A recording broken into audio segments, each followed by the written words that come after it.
Do you want a fast luxury car that originally cost over $100,000, but due to depreciation is now dirt cheap? That's why today we're going to be talking about the best depreciated luxury sedans that are faster than you think. My name's Noah. And my name's Lenny.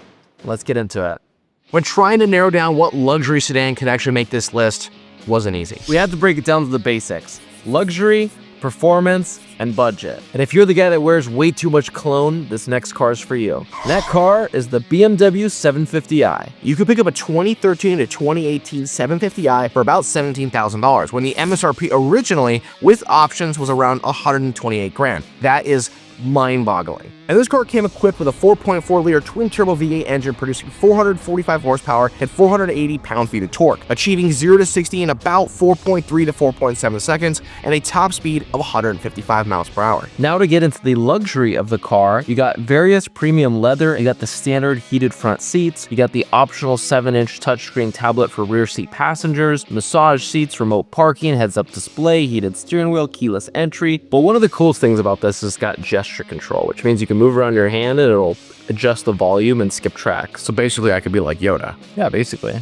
That's awesome. Needless to say, the 750i has it all. You could pick these things up for 17 grand, like I said. They MSRP'd for over $100,000 more than that. Yeah, they're great cars, and the fact that you can pick them up is so insane. And the best part is that not only is it a super great luxury car, it's got a 4.4-liter twin-turbo V8 making tons of power at your fingertips, tons of torque.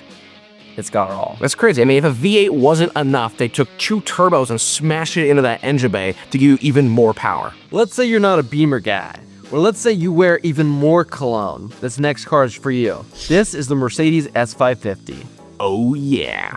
Even though I'm definitely a Beamer guy at heart, you can't ignore how popular and how awesome the Mercedes S550 is. I mean, they're all over the road.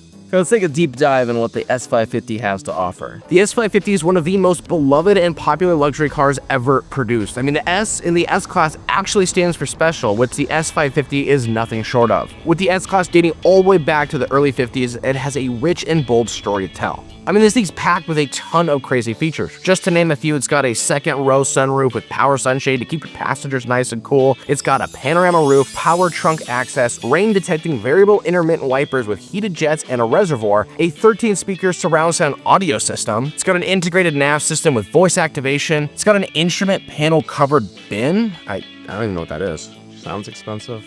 I don't know. But what it does have, if you want to be even more fancy, is it's got a refrigerator or cooled box located in the front console, so you could have a fridge in your car, because that's necessary. Now, performance-wise, this car came with a 4.6-liter twin-turbo monster V8, putting out over 516 foot-pounds of torque and 449 horsepower. It has a buttery-smooth 7-speed automatic and state-of-the-art gas pressurized suspension with auto-leveling capabilities to make you feel like you're driving on a cloud. It even has a brake-actuated limited slip differential, something that cars back in the day only got if it was a sports car. One of my favorite things about the S550 is that the brand new ones that they're selling off on the lot right now are almost identical to the ones on this list. Even though they're about 10 years old, they haven't changed much. So you could go pick one of these up for dirt cheap, and it's basically like you're driving a brand new one. Yeah, no, I mean, they really changed the design. They're kind of timeless, and they look sleek, too. Yeah, maybe a few just different little changes in the headlights and taillights, but the car is pretty much the same. 100%. They have the backup camera, the Bluetooth. I mean, not that much technology has come out. Yeah, no, that's why they're a great deal. German cars typically have all that technology, and they put them in such early models, so the technology doesn't go out of date for quite some time. I don't get it might be my favorite one on the list. I mean, if you've ever sat in one, you know what I'm talking about. Now, the next car on this list is actually 2 cars, and while they might both leave you stranded onto the side of the road, you'll at least be stranded in peak German luxury. We're talking about the S8 and A8, right? Yes, we are. To break it all down, we're going to start with the sportier of the 2, the Audi S8. You could pick up a 2014 Audi S8 for as low as $14,000 when the MSRP originally was over $112 grand. It came standard with a 4-liter twin-turbo V8 engine that made 520 horsepower and 481 pound-feet of torque. It was able to go 0 to 60 in under 4.1 seconds, which is blisteringly fast. It had adaptive air suspension with S8-specific tuning, active noise cancellation, B&O sound system. It could have came optional with all-wheel drive. It had air suspension, a sport differential, tons of good carbon fiber inlays, Audi ceramic brakes, and heated, ventilated, power-adjustable front seats with massage functions and memory. Now let's talk about the more luxury variant known as the A8. You could pick up a 2015 Audi A8 used for about $15,000 when the MSRP was over $110,000 with options. Now you can get this one with a 4-liter V8 twin turbo producing 435 horsepower and 444 foot-pounds of torque, with an impressive 0 to 60 of about 4.4 seconds. Now it has most of the same features as the S8, but it's got the surround view cameras, the rear view camera, the front and rear parking sensors, the active lane assist, steering adjustments, the updated night vision which recognizes animals and pedestrians, and of course the blind spot monitoring. All in all, much more of a luxury car, but I think I would choose the S8 just because it's got a little more performance. Yeah, I mean, it's a very similar platform. The motor is pretty much the same, but it's going to make less than the S8. I'm picking the one with more horsepower. Now, both these cars on the used market pretty much cost about the same in the mid-teen range, but Yeah, around $14,000, $15,000. being the fact that the MSRP'd for $100,000 more than that, around $110,000, $115,000, that's a crazy amount of depreciation. Oh, that's insane. It's literally $100,000 off. You got to drive that car around, being in it so much less. I mean, imagine being the guy that went to the dealer that picked that up, that really ate all that money. Yeah, this is a car that I would definitely say you got to slap some endurance on. And then now you can drive around a really nice car that was well above $100,000 brand new, and you're driving it for a fraction of that price. Now, the next and final car for today's video is the Porsche Panamera S, and I'm sensing a pattern here. We haven't left Germany. When it comes to competitions, Porsche always is in first place. So when they heard there was a competition for best depreciating luxury sedan, they decided they had to come in first once again and design a car that could lose about 95% of its value in the course of a few years. And they successfully did that with the Panamera S. You can pick up a 2012 Panamera S for as low as in the $13,000 range, but has a starting MSRP of $90,000, but had options and trim packages that went as high as a blistering $174K. The luxury here is unmatched, with standard full leather seats, a cockpit design for the driver, premium materials for all touch points, so it felt like you were driving only the best of the best. And this car was designed to elegantly combine the Porsche Performance division with their luxury interiors that they are known so well for.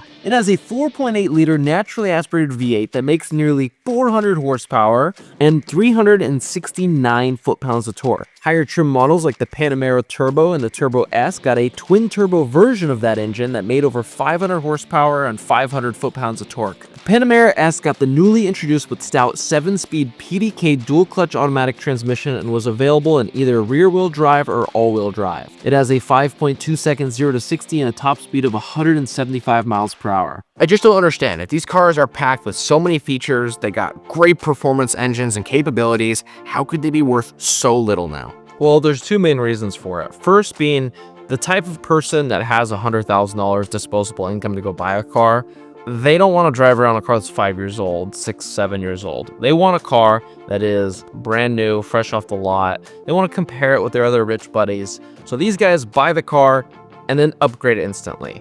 Well, then again, now whoever they sold that car to, or maybe they took it to the dealer, they got to find a new buyer for it because they're not getting any money. They're just fitting. So if you don't have another person that has that kind of money, you got to sell it to whoever does have enough money. So maybe it gets sold again for half, or maybe like 70%, and that goes to the next buyer. And then it kind of just drops, and by the time 7 years has gone by, these cars have dropped in so much value. And that brings me to the second point. It is very expensive to maintain these cars. That's a fact. Every single one of these cars has expensive parts, expensive repairs. But if you take care of them, they work. The cars drive, they get you from point A to point B, and they're phenomenal cars. So my recommendation would be, if you were to buy a used one of these, slap some endurance on it. That way it protects you from all those scary repairs. And then that way you can drive a car that originally cost over $100,000. And it's going to be in that range that's very safe for, the average everyday Joe. Well, that makes a lot of sense. I mean, at the end of the day, I guess it's only worth what someone's willing to pay for it. All right, now it's that part of the video where we got to rate the cars. So Noah, what do you think? What's your rate? So I'm going to go S550 as number one. In fact, I'm probably going to buy one in the next year. That's a car that I really want. Then the next one, I'm going to have to say the 750. You had the 550. 750s are pretty cool. They have better interiors. Overall, you get them at a really good price. And then I'm gonna go with the Porsche. I like the design of the car. I like the interior. And then I'm gonna go Audi S8 and then Audi A8. Okay, I mean, that's a great list. I get that, but I'm more of a Beamer guy, so I'm gonna have to easily put the 750i in the #1 spot. I'm probably gonna follow it with the S550. The Mercedes interior is kind of just top notch. Then I'm gonna have to go Porsche because it's a Porsche. I mean, come on. And then Audi are gonna take the last 2 spots. I'll go S8, then A8, just because I'm gonna prefer performance. Doesn't matter what we think. What do you guys think in the comment section? What do you guys think? How would you rate it? Did we miss any? Let us know down below any cars that you think we missed. Thank you for watching the Endurance YouTube channel. We're the Backseat Boys. We'll see you in the next video.